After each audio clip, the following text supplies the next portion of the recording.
Hello guys, today we are discussing the topic disorder of menstrual cycle. So जिसने menstrual cycle को नहीं पढ़ा है तो पहले उसको वीडियो को पहले वाले पार्ट को देखो। देन अब हम पढ़ रहे हैं डिसऑर्डर्स ऑफ मेंस्ट्रुअल साइकिल। तो फर्स्ट ऑफ ऑल हम पढ़ेंगे एमेनोरिया को कि एमेनोरिया क्या होता है। एमेनोरिया जनरली हम तब बोलते हैं कि जब मेंस्ट्रुअल साइकिल एब्सेंट हो किसी भी वुमेन के अंदर। ठीक है, जब कंटिन्यू 3 साइकिल एब्सेंट हो रही है किसी भी रेगुलर साइकिल के अंदर, अगर किसी वुमेन को 28 डेज का साइकिल हो रहा है, ठीक है, हर 28 डेज में उसको पीरियड्स आ रहे हैं, ठीक है, तो उसके बाद क्या होगा कि 3 साइकिल अगर उसके अंदर एब्सेंट हो जाएगी तो उसको हम एमेनोरिया के अंदर कंसीडर करेंगे। ठीक है, उसके बाद हम पढ़ते हैं कि इरेगुलर साइकिल अगर भी किसी भी वुमेन को, देन उसके अंदर हम कब कंसीडर करेंगे, 6 मंथ अगर उसकी मेंस्ट्रुअल साइकिल एब्सेंट हो रही है तब करेंगे। उसके बाद हम पढ़ते हैं टाइप्स ऑफ एमेनोरिया। एमेनोरिया कितने टाइप्स का होगा? 2 टाइप्स का होता है generally, physiological amenorrhoea and pathological amenorrhoea. Physiological को हम कैसे कंसीडर करेंगे कि इसके अंदर कोई भी पैल्विक पैथोलॉजी नहीं होती। ठीक है, एंड पैथोलॉजिकल के अंदर क्या होता है कि due to any pelvic pathology, इसके अंदर कोई ना कोई पैल्विक के अंदर मतलब डिसऑर्डर होगा। ठीक है, इसकी वजह से उसको मेंसेस नहीं आ रहे होंगे। अब फिजियोलॉजिकल भी फर्दर 2 टाइप्स में डिवाइड है, primary and secondary, and pathological भी फर्दर 2 टाइप्स में डिवाइड है, प्राइमरी एंड सेकेंडरी। तो अब हम फर्स्ट पार्ट उसका पढ़ेंगे, प्राइमरी फिजियोलॉजिकल एमेनोरिया क्या होता है। प्राइमरी फिजियोलॉजिकल एमेनोरिया के अंदर हम क्या पढ़ते हैं कि इसके अंदर कोई भी मेंस्ट्रुअल साइकिल की हिस्ट्री नहीं होती है। ठीक है, इसमें कोई भी वुमेन को मेनार्के का साइन नहीं होता। इसके अंदर मेनार्के मतलब पीरियड्स आने शुरू नहीं होते। ठीक है, पर इसके अंदर क्या रहेगा, एज जो होगी वो बिलो 16 ईयर्स या फिर बिफोर प्यूबर्टी, मतलब अभी उसकी प्यूबर्टी चल रही है लेकिन वो डिले है, अभी उसके मेंसेस नहीं आ रहे हैं। ठीक है, उसकी जो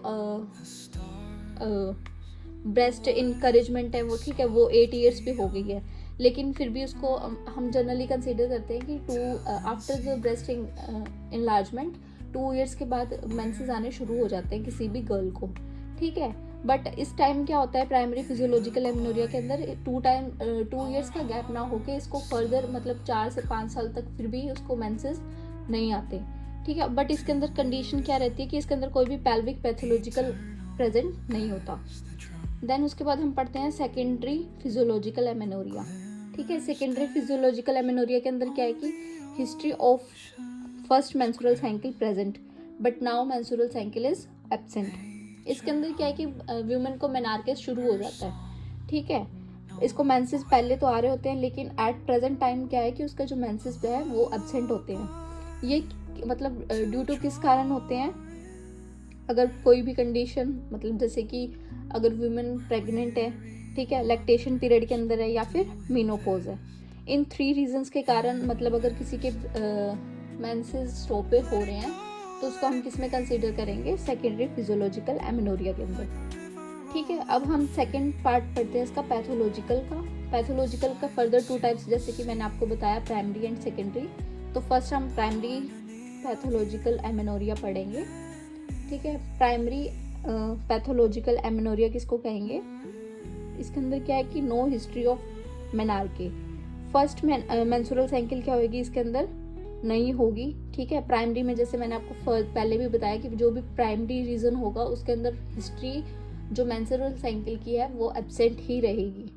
ठीक है, बट इसके अंदर कंडीशन क्या रहेगी कि इसमें जो वुमेन या फिर कोई भी गर्ल है वो मोर देन 16 ईयर्स की होगी। ठीक है, आफ्टर प्यूबर्टी हमें ये साइन देखने को मिलेगा। ठीक है, उसमें क्या था फर्स्ट में फिजियोलॉजिकल वाले में कि इसमें बिफोर प्यूबर्टी का था, इसमें क्या है आफ्टर प्यूबर्टी। ठीक है, उसके बाद हम इसका कोज पढ़ते हैं कि कोज क्या है। फर्स्ट कोज इसका टर्नर सिंड्रोम माना जाता है। जैसे कि उसके अंदर क्या होता है कि जैसे कि हमारे वुमेन्स के अंदर 2 क्रोमोसोम्स हमें देखने को मिलते हैं XX। ठीक है, टोटल क्रोमोसोम्स 46 हो गए। ठीक है, बट इसके अंदर क्या होता है कि 45 मतलब X क्रोमोसोम होंगे और एक मतलब एब्सेंट होगा इसके अंदर। ठीक है, जिसके कारण ओवरी जो है वो डिसफंक्शनल हो जाएगी। जब ओवरी ही काम नहीं करेगी तो फिर मतलब मेंस्ट्रुअल साइकिल कैसे आगे फर्दर चलेगा। ठीक है, देन सेकेंड रीजन इसको हम मारते हैं मुलेरियन एजेनेसिस। मुलेरियन एजेनेसिस के अंदर हम पढ़ते हैं कि एब्सेंट ऑफ मुलेरियन डक्ट। इसमें क्या होता है कि मुलेरियन डक्ट ही एब्सेंट होता है जिसके कारण जो यूट्रस है फेलोपियन ट्यूब है या फिर upper part of the vagina है, वो एब्सेंट होता है उस वुमेन के अंदर, ठीक है, वो बनता ही नहीं है। अगर मुलेरियन डक्ट नहीं होगा तो फिर वो आगे जो ऑर्गन है वो बनेगा कैसे? अगर वो ऑर्गन ही प्रेजेंट नहीं है तो फिर वो फर्दर आगे कैसे फंक्शन करेगा, ठीक है। तो आपको ये 3 पार्ट समझ में आ गए होंगे। देन हम लास्ट पार्ट पढ़ते हैं, secondary pathological amenorrhoea. Secondary pathological amenorrhoea के अंदर क्या होता है कि मेनार्के की हिस्ट्री रहती है वुमेन के अंदर, ठीक है, बट नाउ मेंस्ट्रुअल साइकिल उसके एब्सेंट हो जाते हैं। बट इसके अंदर क्या होता है, वुमेन प्रेग्नेंट भी नहीं होती, लैक्टेशन पीरियड में भी नहीं होती और मीनोपॉज में भी नहीं होती, ठीक है। तो फिर ऐसा क्या कारण होगा जिसके कारण मतलब उसको मीनोपॉज हो जाएगा या फिर एमेनोरिया हो जाएगा, ठीक है। तो इसका हम कोज पढ़ते हैं एशरमैन सिंड्रोम। एशरमैन सिंड्रोम के अंदर हम जनरली देखते हैं कि जो यूट्रस की लेयर्स होती हैं वो आपस में एडहर्ट कर लेती हैं, मतलब कि आपस में ही चिपक जाती हैं, ठीक है। Where scar tissue forms inside the uterus और सर्विक्स, मतलब इसमें यही है कि जो यूट्राइन्स की वॉल्व है वो आपस में ही चिपक जाती है, ठीक है, जिसकी वजह से जो ब्लड है वो मतलब एक्सपेल आउट नहीं हो पाता वेजाइना में, ठीक है। उसके बाद सेकेंड रीजंस है, जैसे कोई पॉलिप हो गया हो या फिर हाइपरथायरॉइडिज्म हो रहा है किसी भी वुमन को, या फिर किसी का एंड्रोजन लेवल जो है वो इंक्रीज हो गया हो, जिसको हम पीसीओडी में भी हम कंसीडर करते हैं। अगर किसी वुमेन को पीसीओडी है तो वो उसके अंदर एमेनोरिया का साइन देखने को मिल जाता है जनरली, ठीक है। तो ये हमारा था एमेनोरिया, ठीक है। अब हम पढ़ते हैं क्रिप्टोमेनोरिया। क्रिप्टोमेनोरिया क्या होता है? क्रिप्टो का मीनिंग जनरली हम पढ़ते हैं हिडन या फिर कोई भी चीज़ छुपी हुई, ठीक है, सॉरी।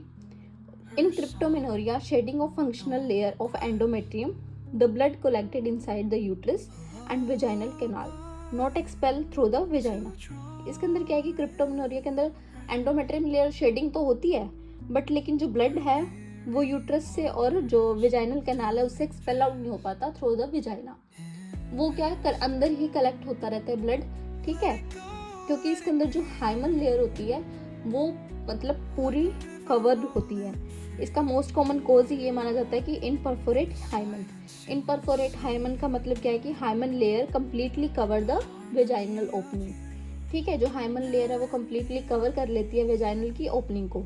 जैसे कि अब मैंने इसके अंदर डायग्राम में भी दिखा रखा है आपको कि ये एक साइड में क्या है, नॉर्मल अपनी नॉर्मल वेजाइना है, एंड सेकेंड साइड में क्या है, इनपरफोरेट हाइमन वाली वेजाइनल है, ठीक है। फर्स्ट जो है इसके अंदर क्या है कि ओपनिंग आपको थोड़ी सी दिख रही होगी बीच में, क्योंकि साइड में जो है वो हाइमन लेयर है और बीच में थोड़ी सी ओपनिंग है। लेकिन जो सेकंड वाली में है no vaginal opening is there, ठीक है। तो इसका मैनेजमेंट जो है वो हम इंसिजन लगा के ही करते हैं, ठीक है। हाइमन लेयर को कट कर देते हैं, देन ब्लड जो है वो एक्सपेल आउट करवा देते हैं बाहर की तरफ, ठीक है। जैसे कि हमने नीचे बिल्कुल डायग्राम में देखा होगा, जैसे यूट्राइन कैविटी के अंदर और वेजाइनल कैनाल के अंदर रेड कलर का पेन से मैंने आपको शो करके दिखा रखा है कि ब्लड कैसे कलेक्ट हो जाता है। अगर यूट्राइन कैविटी के अंदर ब्लड कलेक्ट हो रहा है तो उसको हम क्या बोलेंगे, हेमाटोमेट्रा, ठीक है। उसके बाद वेजाइनल कैनाल के अंदर अगर कोई ब्लड कलेक्ट हो रहा है तो उसको हम बोलेंगे हेमाटोकैल्पस। तो आज की वीडियो हम यहीं तक बनाएंगे क्योंकि लेक्चर ज़्यादा बड़ा हो जाएगा, ठीक है। इसका पार्ट सेकंड मैं कल अपलोड करूँगी, ठीक है। Thank you for watching the video and do subscribe and like the channel. Thank you.